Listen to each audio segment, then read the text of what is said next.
السلام علیکم ورحمۃ اللہ وبرکاتہ۔ آج اللہ رب العزت کے فضل و توفیق سے ہم قرآن مجید فرقان حمید کی ایک آیت کریمہ کا مفہوم سمجھنے کی کوشش کریں گے۔ ایک عظیم انسان سمندر کے کنارے کھڑا ہوتا ہے، ایک لاش ہے کہ پانی سمندر کی لہریں وہ اس لاش کے پاس آتی ہیں، اس پانی کے اندر کی مچھلیاں اس لاش کو کھاتی ہیں، اور جب پانی پیچھے چلا جاتا ہے تو اسی لاش کو جانور اور دیگر جنگل کے حیوانات کھاتے ہیں، اور جب وہ کھا کر سائڈ پہ ہوتے ہیں تو پرندے، اڑتے ہوئے پرندے اس لاش کو کھاتے ہیں۔ ایسی صورتحال کو جب وہ عظیم انسان دیکھتے ہیں تو اللہ رب العزت سے ندا کرتے ہیں، اے اللہ تو اس لاش کو یا مردے کو تو کیسے زندہ کرتا ہے، وہ نظارہ کیسے ہوگا۔ اسی طرح ایک اور روایت یوں ہے کہ اللہ رب العزت نے ایک عظیم انسان کو اپنا خلیل بنایا، جس کے بارے میں اللہ رب العزت نے قرآن مجید کے اندر ارشاد فرمایا وَاتَّخَذَ اللَّهُ إِبْرَاهِيمَ خَلِيلًا، اللہ نے ابراہیم کو اپنا خلیل بنایا۔ تو یقیناً وہ عظیم انسان جو سمندر کے کنارے کھڑے اس لاش کے منظر کو دیکھ رہے تھے، وہ حضرت ابراہیم اللہ کے پیغمبر جد الانبیاء علیہ السلام، اور اسی طرح دوسری روایت کے مطابق کہ آپ کو جب اللہ نے اپنا خلیل بنایا، ملک الموت حضرت اسرائیل علیہ السلام نے اجازت مانگی کہ میں جا کر خوشخبری سنا کے آؤں کہ آپ کو اللہ نے اپنا خلیل بنایا، تو اللہ کی اجازت سے وہ آپ کے پاس حاضر ہوئے اور بتایا کہ اللہ نے آپ کو اپنا خلیل بنا لیا۔ تو حضرت ابراہیم علیہ السلام نے نشانی پوچھی کہ اس کی نشانی کیا ہے کہ مجھے اللہ نے اپنا خلیل بنایا۔ تو انہوں نے کہا نشانی یہ ہے کہ تمہاری دعا قبول کی جائے گی، جو بھی تم دعا کرو گے اللہ رب العزت اس کو قبول کرے گا، حتیٰ کہ تم اگر مردے کو زندہ کرنے کی بھی دعا کرو گے تو اللہ اس مردے کو بھی زندہ کر دے گا۔ تو پھر ابراہیم علیہ السلام نے اس وقت یہ اللہ رب العزت سے عرض کی، اے پروردگار تو مردے کو کیسے زندہ کرتا ہے، وہ مجھے منظر دکھا۔ تو اللہ رب العزت نے اس پورے واقعہ کو اس آیت کریمہ کے اندر بیان کیا، جو سورۃ البقرہ تیسرا پارہ ہے، آیت نمبر 260۔ اللہ رب العزت نے ارشاد فرمایا وَإِذْ قَالَ إِبْرَاهِيمُ رَبِّ أَرِنِي، اور یاد کریں جب ابراہیم علیہ السلام نے کہا ربی، اے میرے رب، ارینی تو مجھے دکھا، کیف تحیی الموتى،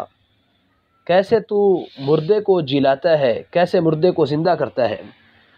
قال، تو ابراہیم علیہ السلام سے اللہ رب العزت نے پوچھا اولم تؤمن، کیا تمہیں یقین نہیں؟ قال، حضرت ابراہیم نے عرض کی بلا، ہاں کیوں نہیں، ولکن لیطمئن قلبی، یقین تو پہلے ہی ہے لیکن تاکہ میرا دل مطمئن ہو جائے، میرا قلب کے اندر اور یقین کے اندر اور اضافہ ہو جائے۔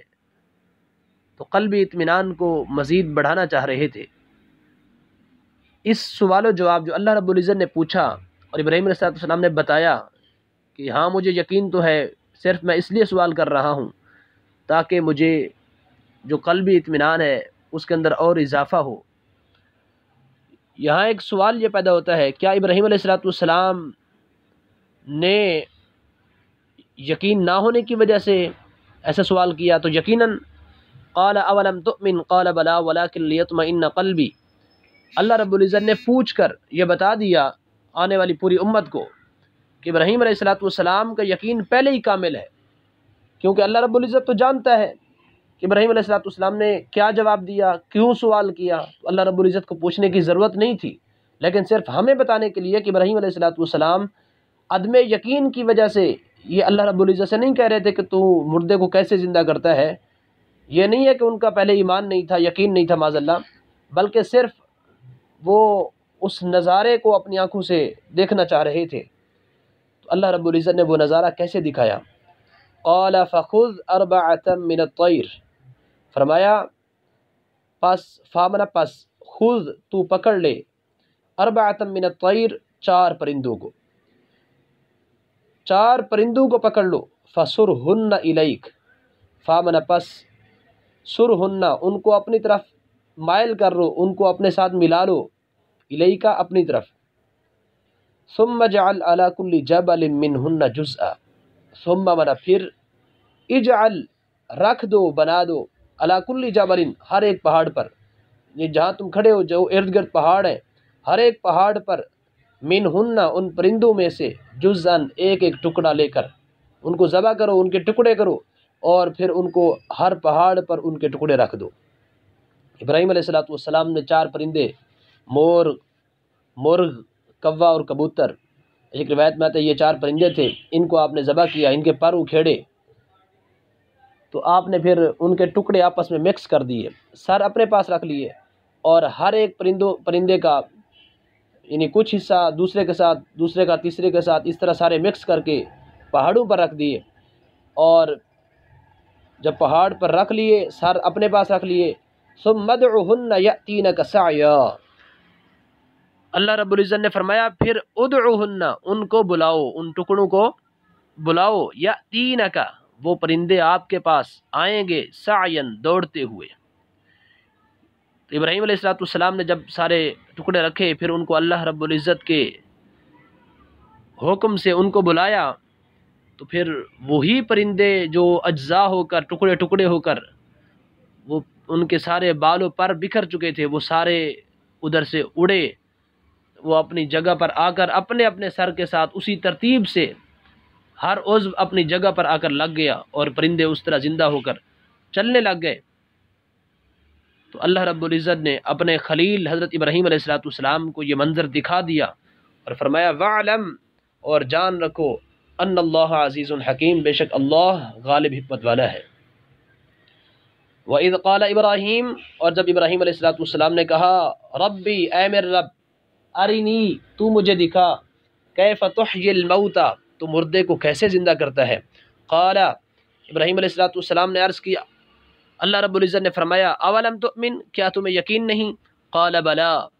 عرض کی ہاں کیوں نہیں، یقین تو ہے، ولکن لیطمئن قلبی اور سوال اس لیے ہے تاکہ میرا دل مطمئن ہو جائے، قال فخذ اربعۃ من الطیر تو فرمایا پس تم پرندوں میں سے 4 پرندوں کو پکڑ لو، فسرہن الیک انہیں اپنے ساتھ ملا لو، ثم اجعل علی کل جبل منہن پھر ہر ایک پہاڑ پر ان کا ایک ٹکڑا رکھ دو،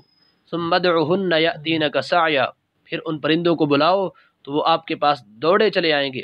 وَعْلَمْ أَنَّ اللَّهَ عَزِيزٌ حَكِيمٌ اور تو جان کہ بے شک اللہ غالب حکمت والا ہے۔ دعا ہے اللہ رب العزت ہم سب کے عقیدہ آخرت کے اندر مزید قوت اور استحکام عطا فرمائے، اللہ رب العزت ہم سب کو فکر آخرت کے ساتھ آخرت کی تیاری کرنے کی بھی توفیق عطا فرمائے، وما علیہ الا البلاغ۔